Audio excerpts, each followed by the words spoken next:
Scorpio, tignan po natin kung ano yung mensahe sa'yo ngayong 2024. So, this is for you, Scorpio, Sun, Moon, Rising, and Venus. Ayan. Pwede nyo pong tignan yung inyong other signs para mas buo yung mensahe sa inyo ngayong taon na ito. So, ito po yung mga na-pick up ko. So, actually, sinulat ko siya para hindi ko makalimutan. Ayan. So, sa trabaho kasi, actually, parang 3 days ago pa yata, ginagawa ko pa lang yung ibang signs, yung kay Aries, basta yun. Tapos, kay Cancer, tsaka kay Pisces, ganun. Ito na yung napipick up ko sa'yo. Sa trabaho, may makakaaway ka. Talagang sisiraan ka ng tao na to. So, be careful. Ayan na, be careful. Ayan pa yung sinulat ko. Tapos, okra. Hindi ko alam kung ano to. Hindi ko alam kung para saan ba yung okra. Ano ba yung health benefits nun. So, ayun, basta okra. Tapos, backstabbing from your friends. Meron akong nakikita kasi na yung mga kaibigan mo, parang magkikita-kita sila tapos hindi ka kasama. Tapos, ikaw yung topic nila.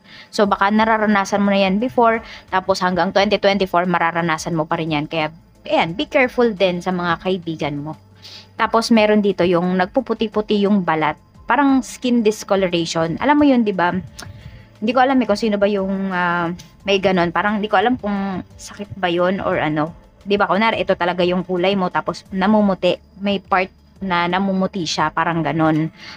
Tapos fungal infection regarding sa skin. So, ingatan nyo yung skin ninyo ngayong taon. Magdoble ingat kayo. So, alam ko naman yung karamihan sa inyo, tsak, iniingatan nyo yung skin ninyo, di ba? Proper hygiene, ganon. Pero mas ingatan ninyo ngayong taon na ito. So, ayan. Tapos, ito pa, narinig ko din kasi alopecia. So, hindi ko alam kung mayroon ba sa inyo, may alopecia kayo. Kasi mayroon ako nakikita regarding sa ulo. Parang, alam mo yun, parang ano ba, yung wig, ganon. Parang may tinatahing wig. Hindi ko alam, syempre hindi naman itatahi yun sa ulo mismo, no? Pero yun, basta parang may nananahi ng wig. Ayan, baka meron sa inyo, yan yung business ninyo. So, ayan po, tignan na natin kung ano ba yung energy para sa'yo ngayong 2024, Scorpio. Tignan natin. Spirit Guide, ano po yung mensahe natin kay Scorpio energy? Spirit Guide ngayong 2024. Energy for Scorpio, we have cycles, change, and completion. So, tignan mo, we have butterfly. Butterfly kasi is about transformation yan. So, may mga ano ka dito, may mga tatapusin ka talaga. Actually, marami kang i-break na cycles ngayong 2024. Meron tayo dito ngayon nga, Saturn, contracts, career, commitment. So, could be, ano nyo ngayon, Saturn return ninyo ngayong taon na ito. Oo. Ano nga bang year yon? Basta pag yung ano ninyo, Saturn ninyo is nasa Pisces, so pwede po na ngayon yung start ng inyong Saturn return. So, tignan natin ano pa yung mensahe. Spirit guide, energies pa po natin kay Scorpio. Hindi naman lahat sa inyo, Saturn return ninyo. Pero merong iilan. Kalimutan ko yung year kung kailan yun. Yung mga magsisimula yung ano nila, Saturn return nila. Kasi nasa Pisces. Okay, we have 5 of Swords, di ba? May mga ano ka dito, may mga defeats ka nga dito. Meron talagang mga maninira sa'yo, Scorpio. Kaya mag-iingat ka kasi tingnan mo yung mga tao na to, pwedeng ang saya-saya nila. Na nasisiraan ka, na nagugulo yung life mo. So, we have strength. Magpakatatag ka, 50-50, You see, hindi talaga lahat mapagkakatiwalaan mo. So, sa kahit anong aspect ng life mo ngayon, mag-iingat ka. Be discerning sa mga kilos mo, sa mga nangyayari sa paligid mo. Maging concerned ka. Kasi, kailangan aware ka sa mga nangyayari. So, tignan po natin. You need to break some cycles here. Ayan po. So, baka pag nagkakaroon ka ng kaibigan, madalas yung mga kaibigan mo, sinisiraan ka. So, kung yung mga kaibigan mo may history na, yung isang kaibigan mo na yan, or mga friends mo ngayon, ay nasiraan ka na nila before, pinag-uusapan ka, at nalaman mo yan, parang alisin mo na sila sa buhay mo kasi hindi mo na sila mapagkakatiwalaan pa. Tignan natin kung ano pa yung mensahe para sa'yo. Energy naman sa paligid mo. Okay, parang yun din yung energy sa paligid mo, no? 50-50 din talaga. So, hindi lahat. Pero, let's see. We have Ace of Swords. Ayan nga. Meron talaga dito na parang masasakit magsalita. mga ano mo to, mga nasa paligid mo. And also, meron ka din namang matututunan sa kanila. Kasi yung mga taong nasa paligid mo naman, parang ano sila ngayon parang more on isip yung ginagamit nila. Okay, so parang matatalino yung mga makakasalamuha mo. Okay, paano ka ba nila maaapektuhan? We have the lovers. Ayan po. So, parang nandun yung give and take energy. So, may mga tao din naman sa life mo, Scorpio, na hindi naman mapanglamang ngayong taon na ito. Ayan po. Tapos, mas marami sa kanila is mga mag-partner. So, baka napapaligiran ka ng mga magjowa. Mga mag-asawa, mga ganon. Tignan natin kung ano pa po yung mensahe para sa'yo. Spirit guide. So parang alam mo yun, may inspire ka sa kanila na okay, hindi naman pala lahat ng tao o hindi lahat ng opposite sex mo is ganito yung intention sa'yo, etc. Tignan natin pagdating naman sa iyong lucky number. Okay? So kung ano yung masasabi ko, isulat nyo na lang po kung kayo ay mahilig tumaya. Pero kung meron kayong inaalagaan na number, then yun po yung anuhin ninyo. 5, 7, 34. Ayan yung panaginip ko kanina. Hindi ko alam kung ano yung ibig sabihin nun. Basta bago ako magising, yan yung number. So, edi lagay natin sa'yo, 5, 7, 34, 32. Tapos, we have number 28. Ilan na yun? 5, 7, 34 ba? 34 ba or 32 sinabi ko? Nakalimutan ko na So, bigay pa tayo ng isang number. We have, basta tatandaan ko, 28 yung huli. And we have number... Okay, ano pa po? Spirit guide, number 10. Ayan. So, sana nasulat nyo kasi hindi ko na natatandaan. Okay, so ang lucky day mo naman is Friday, Scorpio. And, ang lucky color mo is indigo. Ayan. Ngayong year na ito. Okay, so, tignan natin pagdating naman sa iyong career. Spirit guide, pagdating naman po sa career, kamusta po ang career ni Scorpio? Okay, overall energy natin. We have 4 of Pentacles. Ayan. So, parang ang dami mong hino-hold back dito pagdating sa trabaho, pagdating sa iyong career. So, ayan alam mo yung kapit na kapit ka dito. Ayun kasi yung pinapakita. So, yes, marami naman sa inyo talaga, Scorpio, is okay naman yung career ninyo. Ayan, hindi naman po kayo mawawala ng career ngayong taon na ito. Yun nga lang kasi may mga maninira talaga sa inyo. So, tignan natin ano ba yung progress. Okay, 8 of Wands. So, meron tayo dito, yung iba po sa inyo, kung nag-ayos kayo ng mga papers ninyo or nagbabalak kayo ngayong taon na ito, is napakaganda po nito. March nyo simulan kung mag-aayos kayo ng mga papers kasi magandang month yun para sa inyo. So, ayan, 8 of Wands. So, may ano kasi tayo dito, parang pagbabago talaga. And merong relocation na magaganap po dito. Pwedeng malipat kayo sa ibang branch or could be, yun nga, mag-travel yung karamihan sa inyo papuntang ibang bansa. Or yung iba talaga sa inyo, could be traveler talaga kayo. So, mas marami pa kayong travel dito ngayong taon. Tignan po natin, okay, para po sa mga nagbabalak na magtrabaho or maghanap ng work. Kamusta? We have justice. Ayan, may pipirmahan kayong kontrata dito. But, make sure na babasahin nyo talaga yung kontrata ha. Kasi we have 5 of Swords. Tumapat siya sa 5 of Swords natin. Malakas talaga yung hatak ninyo dito. Kaya lang kasi dahil baka yung iba sa inyo medyo matagal na kayong walang work. So parang nandun yung nagiging desperate na kayo. So parang kapag may nag-alok sa inyo, ala, pirma na. Wag po. Kaya basahin nyo muna at intindihin nyo muna yung nakalagay dun sa pipirmahan ninyo na kontrata. Tignan natin pagdating naman po sa mga may current work. We have 3 of Pentacles. So sabi ko nga sa inyo, hindi kayo mawawala ng trabaho. Tuloy-tuloy yung trabaho ninyo dito.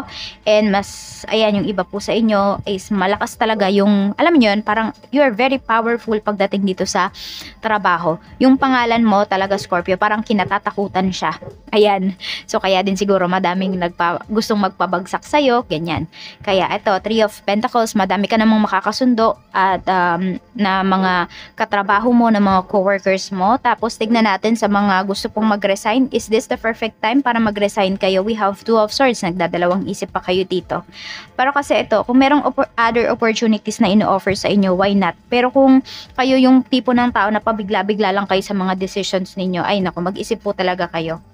We have Queen of Pentacles. Ayan. So, ayan po. Maganda naman yung year na to para sa inyo kung kayo ay magre-resign. Okay. Oo, tingnan nyo na lang kung kailan ba.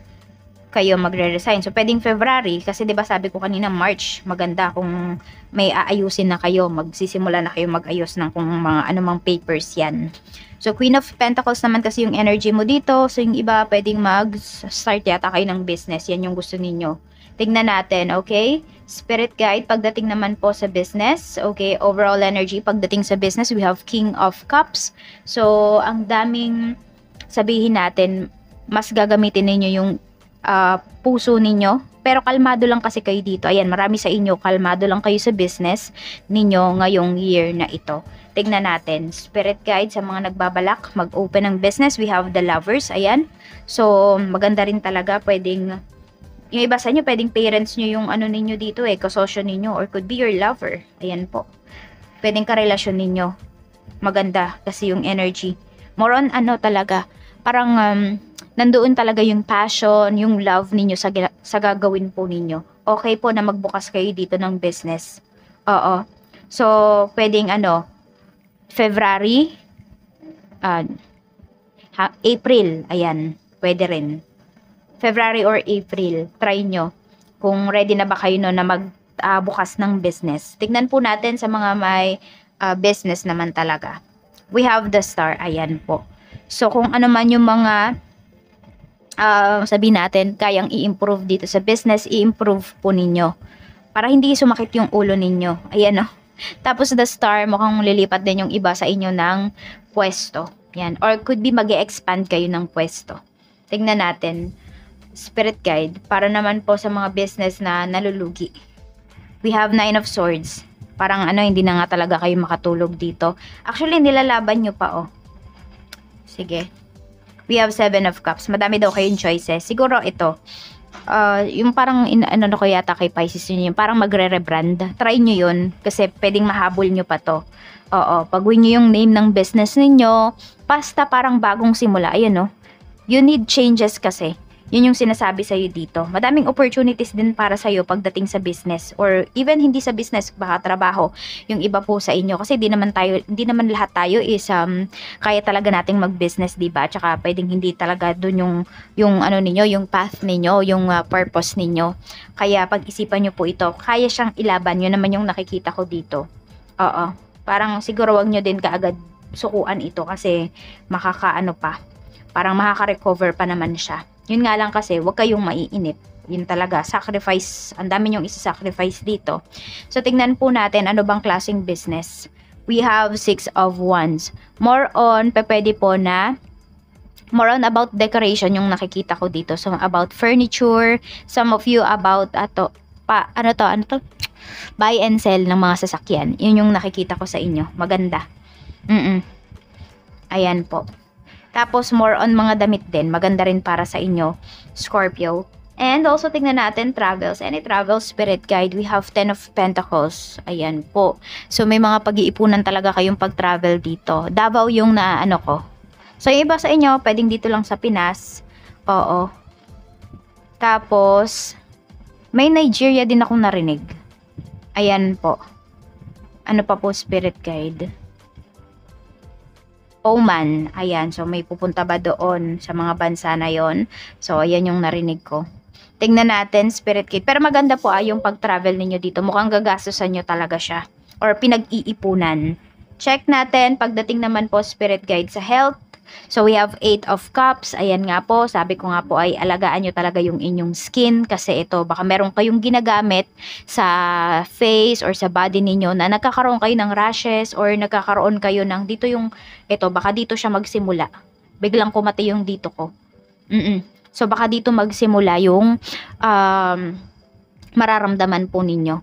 Yan, hindi ko alam kung makati ba siya or mahapdi, basta ganon. So, mag-ingat kayo once na nakaramdam kayo or namula, ganyan, tigilan nyo na. Ayan po. So, more on skin yung nakikita ko dito. So, tignan natin, spirit guide, pagdating sa family and relatives mo, we have King of Pentacles. Okay. Meron tayo ditong 8 of Pentacles. So, puro pera yung nandito pagdating sa inyong family. So, tuloy-tuloy po yung, ayan, baka nga mga family kayo ng mga business-minded, businesswoman, businessman. So, ayan po, tuloy-tuloy yung magandang kita. And also, Basta parang ano, maganda yung energy dito sa family ninyo kasi parang puro stable. Ayan, baka yung mga kapatid mo, mga pinsan mo, nagkakaroon na sila ng kanya-kanyang life, trabaho, may mga makakabili ng mga properties, mga ganyan. Tignan natin sa mga friends mo naman, we have 6 of Cups, okay? So, pwedeng meron dito magpapa-baby shower ngayong taon. Yes, merong ano, mabubuntis or magkakaroon na ng anak, madadagdagan yung anak. So, invited po kayo dito. Tapos, meron din na dito, sobra naman na namimiss nyo yung isa't isa. I mean, pwede po kasi na parang ano, madalang lang kayo mag-usap ngayong taon na ito. Tignan natin sa mga love life nyo naman po, sa mga getting to know talking stage. Ayan, tignan natin. We have 6 of Pentacles, so give and take naman kayo nitong person mo. Saan ba ito mapupunta? We have 9 of Pentacles. Ayan, so kaya lang parang may involved na money dito. So tignan nyo, pag may involved na money, huwag nyo nang kausapin yung taong to. I mean, ganito, nag-uusap pa lang kayo, nangungutang na sa'yo yung tao na yun, red flag yun. Huwag nyo nang i-entertain, okay? Tapos, tignan natin, okay, para naman po sa mga single. We have the Chariot. So, maraming single dito. Career talaga yung inaasikaso ninyo eh. 6 of Swords. Ayan, more on career. Alam nyo, pwedeng saan kayo makatagpo ng love life. Pag some of you are traveling and yung iba naman po sa inyo sa bagong career, bagong environment. Oo, pwedeng doon kayo magkaroon ng love life. So, kung nari, lumipat kayo ng trabaho or yung iba sa inyo, lumipat kayo ng bahay. Basta parang may bago sa life ninyo. Doon yung makikilala yung pwedeng next relationship po ninyo. Tignan natin pagdating naman sa mga byuda at byudo. Okay, 7 of Wands. Okay, kayo dito, marami sa inyo dito is focus lang kayo sa family, focus kayo sa trabaho, or focus kayo sa mga apo, kung nag-alaga kayo ng mga apo, may darating ba spirit guide? We have the Fool, may magta-take ng risk. Kaya lang kasi mafe-feel mo kaagad na yung taong to hindi seryoso sa'yo. Scorpio. Knight of Wands, ayan. So, may passion naman, kaya lang kasi, iba kasi yung mafe-feel ninyo malakas yung intuition ninyo. So, makikita nyo, ayan, kilalanin nyo din siguro. Kasi more on nakikita ko dito kung ano lang ba yung mabe-benefit ng tao na to sa'yo. More on sexual benefits yung nakikita ko dito. So, nasa sa inyo yan kung papatulan nyo ba. Okay? So, tignan natin sa mga inner relationship, siya na ba? We have 2 of Wands. Medyo may nagdadalawang isip dito. Queen of Cups. Okay, so naiinip kayo sa mga plano nitong person mo. Ayan yung pinapakita dito. Okay, this year na ba yung kasal? Tignan natin. Malay nyo, diba? 3 of Cups. May isa-celebrate naman po kayo dito. So, more on pagpaplano na pala ito. Scorpio. Ayan, marami sa inyo dito. Pwedeng ikasal na kayo ngayong taon na ito. Lalo na sa mga inner relationship. Wala naman ako nakikitang hiwalayan dito or what. So, tingnan natin para naman po sa mga magka-live-in. May balak pa bang magpakasal? We have Page of Pentacles, nag-iipon pa. So, baka meron na kayong, hindi ko alam kung meron ba kayong kanya-kanyang anak or meron na kayong anak nitong ka-live-in mo. So, parang yun kasi yung inuuna, King of Swords. Pero yes, mayroon po. May plano naman talagang magpakasal. Actually, parehas kayo. Yun nga lang kasi, inuuna nyo muna talaga yung mga dapat unahin. Ayan, more on regarding sa money yan. Sa mga married naman natin, okay, we have Queen of Wands. Okay, we have 5 of Cups. At mayroon tayo ditong Knight of Swords. Ayan. So, ano lang dito, in terms of your finances, iyon yung nakikita ko. Tapos, mag-ingat din po kayo if mayroon dito mabubuntis na may asawa na kasi pwedeng, parang ano ba, some of you kasi parang hindi kayo magiging aware agad na buntis kayo, ganyan. So, baka meron dito, uminom ng, yung alam niyo, mga bawal sa buntis, ganun. O kaya masyado kayong maligalig, ganun. Kaya medyo mag-iingat po kayo dito. Okay, we have the Hanged Man. So, medyo may problem kayo dito ng asawa mo. Ayan.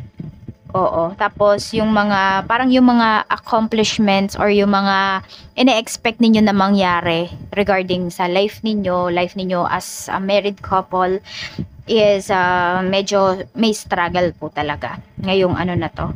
Ngayong taon. Tapos, meron din pwedeng ma-involve sa third party. or kapag meron kayong mga binabalak ng asawa mo, lagi siyang parang laging pabitin yung mga sagot niya. Hindi niya malaman kung ano ba yung sasabihin niya talaga sa'yo. Parang ganun. Oo. Tingnan natin yung mga blessings naman para sa'yo ngayong 2024. Spirit guide, mga blessings po natin kay Scorpio ngayong taon na ito. Mga blessings po natin kay Scorpio ngayong taon. Mga blessings natin, Spirit guide, we have po a blessing on a new venture. So, meron kayong sisimulan business. Ayan, meron kayong tina-target dito. Oh. Meron tayo ditong a blessing on your sleep. So, baka meron dito, mas, alam nyo yun, magiging mas komportable kayo. Lalo na sa pagtulog, baka may magbabago dito ng higaan. Ayan po, bibili na kayo ng bagong kutsyon. Yung mas masarap higaan. And also, peace of mind. Ayan po, a blessing for the right words. Okay, so kung may ikakat ka man sa life mo, nandun pa rin na yung, sabi ko nga, you are very discerning kasi na parang hindi mo sila masaktan. Ayan, ewan ko, sobrang nakikare ka sa mga tao na to. We have a blessing for good men and fathers. Ayan po. So, meron dito, magiging responsable na kayo na magulang, ayan, sa inyong mga anak. And also, magiging responsable talaga kayong asawa. Sabi ko nga, di ba, pwedeng may ikakasal na dito yung mga in a relationship. Or could be yung iba sa inyo, mabilis lang, parang could be whirlwind romance. Parang ang bilis ng pacing ng relationship. So, ayan lang po ang mensahe. At, okay, mag-wish na po kayo kung ano yung wish ninyo ngayong taon na ito. This is for you, Scorpio.